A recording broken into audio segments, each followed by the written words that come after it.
আমি তোমাকে বলেছিলাম না, তুমি যদি আমাকে রেখে কখনো চলে যাও। ইনি হচ্ছে জান্নাত এলিজা। রূপে গুণে সে বুদ্ধিমতী। ইনার রূপ যৌবন দেখলে যে কেউ প্রেমে পড়ে যাবে। আমিও গিয়েছিলাম, কিন্তু কুল কিনারা খুঁজে পাইনি বলে আর আগাইনি। জান্নাত এলিজার অভিনয়, নাচ, চলাফেরা, কথা বলার ধরন দেখলে যে কেউ বলবে তিনি কোনো সিনেমার নায়িকা। কিন্তু সত্যি কথা বলতে লজ্জা হয়, তিনি একজন টিকটকার। নাম তার জান্নাত হলেও তার কাজকর্মে সে একজন জাহান্নামী। ইনি হচ্ছে অ্যাথিনা। সবাই ছন্দ মিলিয়ে বলে আমরা তোমায় চুদি না। এতে তার বিন্দু পরিমাণ রাগ হয় না।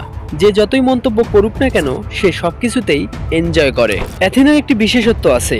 বিশেষত্ব হলো অ্যাথিনা পাছার কাপড় তুলতে বেশ পারদর্শী। সালবাক্সা দেখা গেলেও বিশেষ জায়গা কিন্তু দেখা যায় না। অ্যাথিনার সাথে ভারতের তথা পুরো বিশ্বের 1 নম্বর পাসওয়ালি নোরা ফাতেহির অনেকটা মিল আছে। পিছন থেকে দেখলে কেউ বুঝতেই পারবে না কোনটা অ্যাথিনা আর কোনটা নোরা।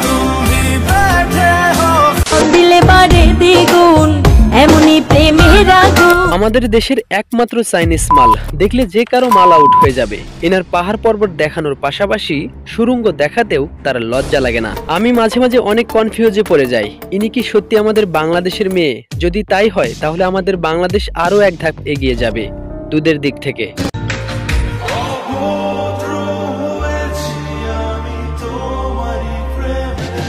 ইনি কে জানেন? ইনি হচ্ছে সেই মেয়ে যে মেয়ের সবকিছুই আছে যা একজন সানি লিওনের মধ্যে আছে। ইনার বিশেষত্ব হলো ইনি দুষ্টু দুষ্টু কথা বলতে অনেক এক্সপার্ট। এই যেমন ধরেন গুতার জায়গায় গুতা খেতে চায়, 6-7টা ছেলের বউ হতে চায়, প্রত্যেকজনের কাছ থেকে একটা করে বাচ্চা নিতে চায়, দাঁড়িয়ে হিসু করতে চায়। ছোট্ট একটা স্বপ্ন আমার, 6-7টা বাচ্চা হবে আর সবার বাবা আলাদা আলাদা হবে। চেহারার দিক থেকে এক ধাপ পিছিয়ে থাকলেও অন্য সবকিছুর থেকে তিনি পিছিয়ে নেই। 5-40 হলেও দুটো কিন্তু দুমনই হবে। বেশ কিছুদিন আগে তিনি এতটাও মোটা ছিল না, কিন্তু এখন তিনি মোটামুটি মোটা হয়ে গেছে। সবাই বলে মেয়েরা ঠাক খেলে নাকি মোটা হয়ে যায়। এই কথাটি আপনি কতটা বিশ্বাস করেন? এই যে গানে গানে বলছে যে তিনি রাখাল, আসলে তিনি রাখাল না, গার্মেন্টস কন্যা। একসময় ছিল, কিন্তু নিজের প্রতিভা দিয়ে এখন তিনি বিরাট কিছু। নিজের প্রতিভার পাশাপাশি অনেক কিছু দিয়ে আজ তিনি সবার পরিচিত মুখ। তার নামে সোশ্যাল মিডিয়া কাঁপে, খাটো কাঁপে। কষ্ট তো একটু পাইছি। হ্যাঁ, কষ্ট তো তিনি পেয়েছে, কারণ চাপাচাপিগুলো অনেক জোরে ছিল। পুরো ভিডিওটি আমি দেখেছি।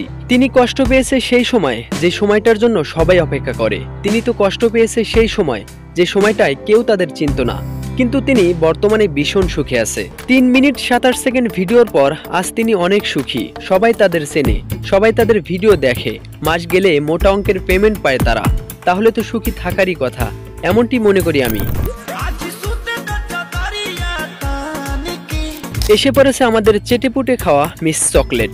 চকলেট নিজেকে কি মনে করে কে জানে, যখন যাকে পায় তখন তাকেই খায়। তবুও সে নিজেকে সিঙ্গেল দাবি করে। আমি সিঙ্গেল।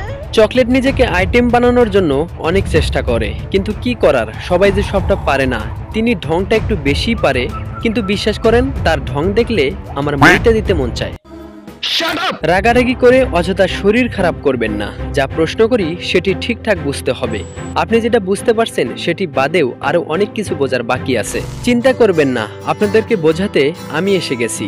এক এক করে সবকিছু বুঝিয়ে দিব। এতক্ষণ যাদের নিয়ে কথা বললাম এরা হচ্ছে আমাদের দেশের এক একটা রাজকন্যা। দেখলে মনে হবে বলিউডের নায়িকা। রাজকন্যাদের ঝুলি ভরা গল্প নিয়ে হাজির হব। যে যতটুকু খুলেছে তার চেয়েও বেশি খুলে দেখাবো। সেগুলো দেখতে হলে কি করতে হবে? চ্যানেলটি সাবস্ক্রাইব করে পাশে থাকতে হবে। আজ আমি যাচ্ছি, এক একটাকে ধরে ধরে পর পর আনছি। ভালো থাকবেন সবাই, বাই।